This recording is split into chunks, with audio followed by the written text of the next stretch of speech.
Hi friends, ನಮಸ್ಕಾರ.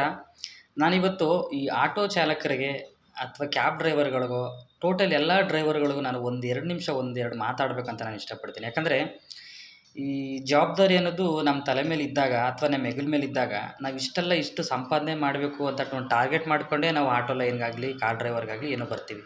So ಹೀಗಿರಬೇಕಾದ್ರೆ ನಮ್ಗೆ ಯಾವುದೋ ಒಂದು ಗಳಿಗೆ ಸರಿ ಇಲ್ಲದೆ ನಾವು ಒಂದು ಸಣ್ಣ ಪುಟ್ಟ ಆಕ್ಸಿಡೆಂಟ್ ಮಾಡ್ಕೊಂಡಾಗ ಸೊ ದುಡಿತಾ ಇರೋರೇ ಮೇನ್ ಪಿಲ್ಲರ್‌ಗಳಾಗಿ ನಾವಿರ್ತೀವಿ ಅಂದ್ಕೊಳ್ರಿ. ಸೊ ನಮ್ಮನ್ನು ನಂಬಿ ನಮ್ಮ ಫ್ಯಾಮಿಲಿಗಳಿರ್ತದೆ. ಸೊ ಹಾಗಾಗಿ ಒಂದು ಸಣ್ಣ ಪುಟ್ಟ ಆಕ್ಸಿಡೆಂಟ್ ಆಗಿ ಅದರಿಂದ ಕೈ ಕಾಲಿಗೋ, ಕಣ್ಣಿಗೋ, ತಲೆಗೋ ಏನೋ ಒಂದು ಏಟಾಗ್ಬಿಟ್ಟು ಮನೇಲಿ ಕೂತ್ಕೊಂಡಾಗ ನಮ್ಮ ಸಂಸಾರನೇ ಬೀದಿಗೆ ಬರೋ ಪರಿಸ್ಥಿತಿಗಳು ಬಂದ್ಬಿಡ್ತವೆ. ಸೊ ದಯವಿಟ್ಟು ನಾವು ಹೇಳೋದು, ಮುಂದೆ ಬರೋರಾದರೂ ಸರಿ, ನಮ್ಮ ಹಿಂದೆ ಗಾಡಿ ಓಡಿಸೋರಾದರೂ ಸರಿ, ದಯವಿಟ್ಟು ಸ್ವಲ್ಪ ಜಾಗೃತೆಯಿಂದ ಗಾಡಿ ಓಡಿಸಿ ಹಣ ಸಂಪಾದನೆ ಮಾಡಿ. ಕಷ್ಟ ಅನ್ನೋದು ಎಲ್ರಿಗೂ ಇದ್ದೇ ಇರ್ತದೆ.